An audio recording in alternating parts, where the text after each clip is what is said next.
Assalamualaikum warahmatullahi wabarakatuh. Saya Iqbal Firdausi, guru PPG LPTK Universitas Islam Negeri Sunan Gunung Jati Bandung dengan NIM 5252115296. Hari ini akan melaksanakan praktek uji kinerja dengan siswa kelas 7C, materi menghadirkan salat dan zikir dalam kehidupan.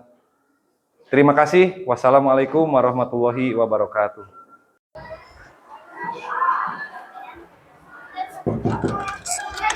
Assalamualaikum. Waalaikumsalam. Assalamualaikum warahmatullahi wabarakatuh. Waalaikumsalam warahmatullahi wabarakatuh. Alhamdulillahirabbil alamin, pada kesempatan yang berbahagia ini kita masih diberikan nikmat berupa nikmat bisa mengikuti kegiatan belajar seperti halnya hari-hari sebelumnya. Maka dari itu, jangan lupa dan jangan bosan kita untuk selalu bersyukur kepada Allah Subhanahu wa taala, karena dengan nikmatnya, dengan kehendaknya, dengan ridhonya, dengan rahmatnya kita diberikan kesempatan untuk bersilaturahmi, bermuajahah dan belajar seperti sekarang ini. Baik, sebelum dimulai, mari kita sama-sama awali kegiatan belajar hari ini dengan membaca doa yang akan dipimpin oleh ketua kelas. Silakan ketua kelas ke depan dan dipimpin doanya. Baik teman-teman, sebelum belajar alangkah baiknya kita berdoa. Berdoa mulai. Bismillahirrahmanirrahim. Raditu billahi rabba wa bil islami dina wa bi Muhammadin nabiyyan wa rasula. Rabbi zidni ilma warzuqni fahma waj'alni minas sholihin. Silahkan duduk. Hari ini teman-teman di kelas 7C ini ada yang tidak hadir? Siapa? Hasa. Terus ada lagi? Fatimah. Jessica. Ervin. Berarti 4 siswa yang tidak hadir ya? Ada yang tahu mereka berhalangan hadir karena apa? Ada yang sakit. Kita doakan semoga teman-teman kita yang sakit, semoga Allah berikan kesembuhan secepatnya. Amin ya Allah ya rabbal alamin. Baik, gimana kabar kalian semuanya? Alhamdulillah, luar biasa. Allah akbar, masya Allah. Semoga kita semua selalu diberikan kesehatan oleh Allah Subhanahu wa taala. Amin. Baik, sebelum Bapak menyampaikan materi bab 3, Bapak akan menanyakan terlebih dahulu mata pelajaran yang sudah kita pelajari pada pertemuan sebelumnya. Ada yang masih ingat? Ada. Silahkan. Siapa namanya? Nesandra. Nesandra. Apa masih ingat? Masih tentang Asmaul Husna. Tentang Asmaul Husna. Ya, betul. Silahkan duduk. Asmaul Husna yang kemarin kita pelajari ada 4, ya. Ada 4 yang kita pelajari. Secara keseluruhan ada 99. Nah, barusan teman kita yaitu Nesandra sudah menjawab yang kemarin kita pelajari, yaitu Asmaul Husna. Ya, ada yang masih ingat? Ya, silakan berdiri. Namanya siapa? Nama saya Maksan Tufanur Hakim. Jawabannya silakan. Al-Alim, Pak. Al-Alim yang artinya? Maha mengetahui. Iya, baik, bagus sekali. Masih ingat? Yang pertama adalah Al-Alim. Yang kedua, silakan. Al-Khabir. Al-Khabir. Maha memberitahu. Maha memberitahu atau maha waspada. Ya. Selanjutnya? Ini Pak. Al-Sami. As-Sami yang artinya? Maha mendengar. Maha mendengar, betul. Yang terakhir, yaitu yang terakhir, ada yang masih ingat? Ini Pak. Ya, silakan. Namanya siapa? Putri. Putri. Silakan dijawab, Put. Al-Basir yang artinya Maha Melihat. Al-Basir yang artinya Maha Melihat. Siap. Baik, terima kasih. Terima kasih bagi semua kalian yang sudah menjawab. Tentunya Bapak percaya kalian semua masih ingat materi yang sebelumnya kita pelajari. Kenapa kita harus mempelajari atau kita harus menjalankan dan memahami Asmaul Husna? Karena agar kita tidak terjebak di dalam hal-hal yang tidak baik, ya. Seperti contohnya ketika kita akan atau menginginkan melakukan hal yang tidak baik, kita harus ingat bahwa Allah itu Maha mengetahui. Meskipun kita bersembunyi, meskipun kita berbisik-bisik, pasti Allah Maha mengetahui dan Allah mendengar apa yang kita ucapkan. Selanjutnya, mari kita sama-sama beranjak ke materi selanjutnya, yaitu bab 3. Ya. Sebelumnya Bapak juga akan memberikan pertanyaan terlebih dahulu. Pernahkah kalian melakukan sesuatu yang sifatnya ibadah, dan setelah melakukan hal tersebut kalian merasa lebih tenang, lebih adem? Ada yang pernah? Enggak. Ya. Putri. Ketika Putri ya namanya? Iya. Ketika Putri melakukan apa? Sholat. Ya, baik, silahkan duduk. Terima kasih. Ada lagi? Ya. Siapa namanya? Revi. Tadi teman Revi sudah menjawab sholat. Revi? Berzikir, Pak. Berzikir. Ya, silahkan duduk kembali. Baik, teman kalian tadi sudah menjawab. Yang pertama Putri, yang kedua Revi. Setelah melaksanakan sholat, hatinya menjadi lebih tenang, lebih adem, dan mungkin semua yang ada di sini pun pasti merasakan hal yang sama. Yang keduanya adalah berzikir. Berzikir itu adalah mengingat, ya, mengingat Allah. Ya, baik. Selanjutnya setelah tadi Bapak menyampaikan apa yang ingin dipelajari kita hari ini pada bab 3, yaitu tentang sholat dan zikir. Menghadirkan sholat dan zikir dalam kehidupan.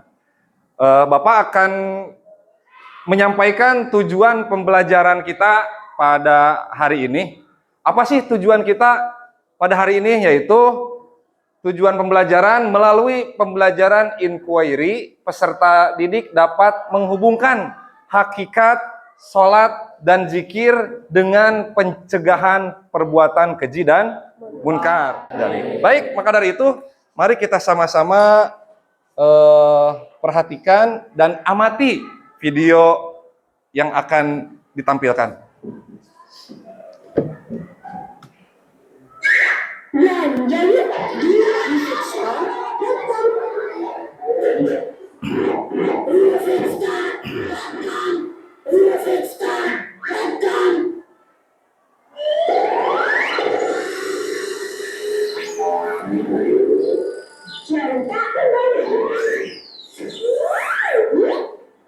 Kenapa kita harus sholat? Ini adalah salah satu kisah inspiratif ya, yang berupa animasi. Nanti silahkan diamati. Setelah kita mencermati video yang ada yang sudah barusan kita putar dan kita lihat, apa sih? Kenapa sih kita harus sholat? Sesuai dengan apa yang barusan disampaikan oleh adik kita, Ubay, yang ada dalam video. Ada yang tahu? Kenapa kita harus sholat? Karena kita diciptakan oleh Allah untuk beribadah. Ya, untuk beribadah. Salah satunya yaitu yang sedang kita pelajari, yaitu sholat. Sholat itu ya akan menjaga diri kita dari perbuatan keji dan mungkar. Ya, maka dari itu kita sebagai umat muslim harus senantiasa dan memaksakan diri untuk selalu melaksanakan kewajiban kita sebagai umat muslim, yaitu melaksanakan sholat. Tadi seperti apa yang disampaikan oleh adik kita di dalam video, kita ini di dunia harus siap capek berjalan dari rumah menuju ke masjid. Ya, tapi kalau kita sudah terbiasa, kita memaknai apa itu ibadah, memaknai kita diciptakan oleh Allah itu untuk apa, insya Allah kita akan ikhlas. Baik, selanjutnya silahkan dilihat. Yang pertama adalah hakikat sholat dan zikir. Nah, itu yang sedang kita pelajari.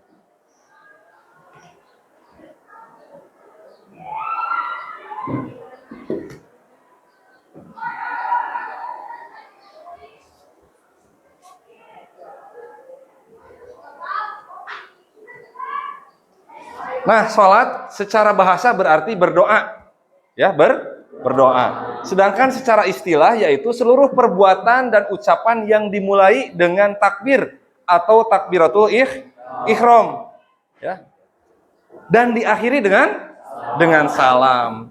Sholat fardu 5 waktu hukumnya wajib bagi setiap muslim laki-laki maupun perempuan yang sudah baligh, ya.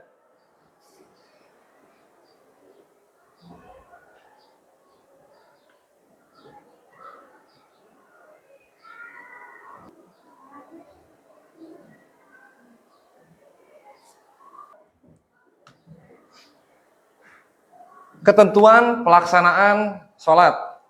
Tentunya kita tidak bisa asal sholat. Jangan hanya sekedar menuntaskan kewajiban saja, tapi harus memaknai apa itu sholat tadi. Ya, secara bahasa artinya tadi sholat berdoa. Ya. Tentunya ketentuan pelaksanaan sholat, syarat wajib sholat. Yang pertama, beragama Islam. Ya. Yang kedua, berusia mencapai baligh. Yang ketiga, berakal sehat. Baik, zikir artinya mengingat atau mengingat kepada Allah Subhanahu wa taala dengan cara menyebut namanya, menyebut asmanya. Zikir dapat dilakukan kapan saja, kecuali sedang buang air kecil dan buang air besar. Dengan berzikir, hati kita akan menjadi tenang. Nah, ingat bahwa berzikir itu bisa kapanpun dan dimanapun. Bapak sekarang akan menyampaikan dalil tentang sholat dan zikir. Dalil tentang sholat dan zikir, tentang sholat ada di surat Al-Baqarah. A'udzubillahi minasyaitonirrajim. Bismillahirrahmanirrahim. Wasta'inu bis-sabri was-shalah wa innaha lakabiratun illa 'alal khashi'in. Yang artinya adalah meminta pertolonganlah kepada Allah Subhanahu wa taala. Sesungguhnya salat itu sangat berat kecuali bagi orang-orang yang khusyuk. Ya, maka dari itu berbahagialah bagi orang yang ringan, mudah untuk melaksanakan sholat. Untuk selanjutnya, tadi kalian sudah mengamati video dan materinya, sebagian sudah tersampaikan. Maka dari itu sekarang Bapak akan memberikan tugas per kelompok. Ini sudah ada lembar kerja peserta didik, dan nanti silahkan kalian untuk mendiskusikan tugas ini bersama-sama dengan anggota kelompoknya masing-masing.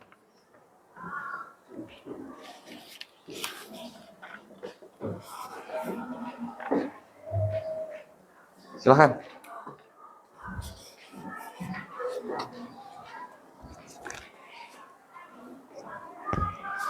Silahkan, bisa dimulai dari sekarang.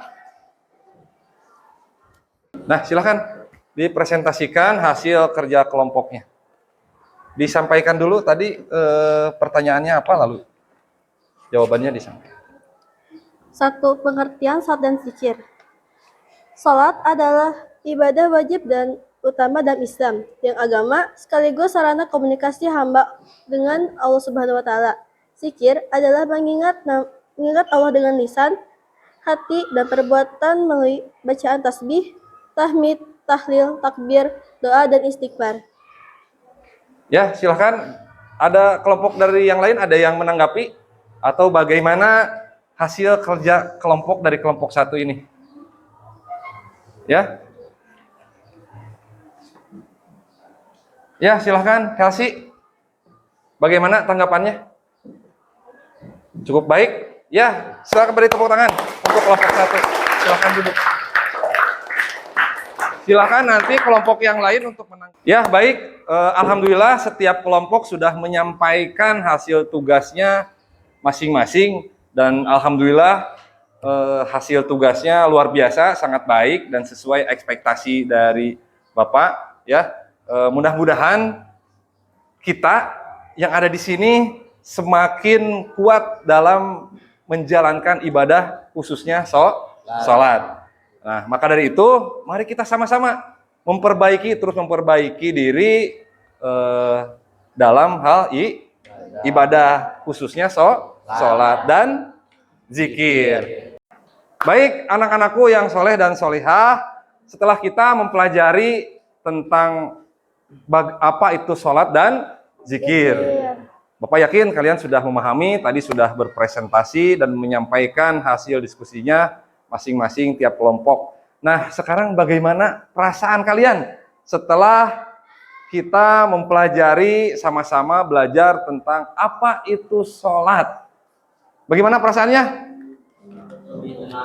Lebih tenang. Lebih paham. Lebih mengerti. Lebih tahu tentang makna sholat. Ada yang tahu makna sholat itu apa?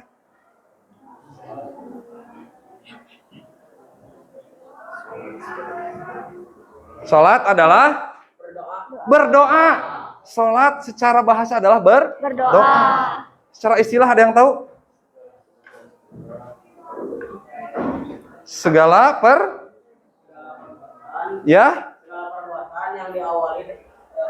yang diawali dengan takbiratul ihram dan diakhiri dengan salam. Bagus, ya. Nah itulah sholat. Zikir? Zikir adalah mengingat. Mengingat siapa? Allah. Mengingat Allah. Nah baik, kesimpulannya hari ini bahwa sholat itu adalah tiangnya agama. Sholat itu akan mencegah kita dari perbuatan keji dan munkar. Ya. Sholat itu harus dihadirkan dalam kehidupan sehari-hari agar kita terlatih menjadi orang yang tanggung jawab dan orang yang disiplin. Karena dalam sholat itu diajarkan tentang disiplin, bagaimana kita tata cara sholat dengan baik dan benar. Ketika sholat tidak ada gerakan lain selain gerakan sholat, tidak ada ucapan lain selain kita mengucapkan bacaan sholat. Yang keduanya adalah berzikir. Berzikir mengingat Allah Subhanahu wa Ta'ala dengan mengucapkan tadi apa? Tasbih, tahmid, takbir, dan tahlil. Maka dari itu, mari kita sama-sama membiasakan diri untuk melaksanakan sholat. Setelah sholat, biasakan untuk berzikir kepada Allah Subhanahu wa Ta'ala. Baik, selanjutnya adalah kalian nanti membuat jurnal tentang zikir dan sholat, dihubungkan dengan kehidupan sehari-hari. Nah, cukup. Untuk terakhir, terima kasih atas segala perhatiannya dan mohon maaf jika ada kata-kata yang kurang berkenan. Assalamualaikum warahmatullahi wabarakatuh. Waalaikumsalam warahmatullahi wabarakatuh.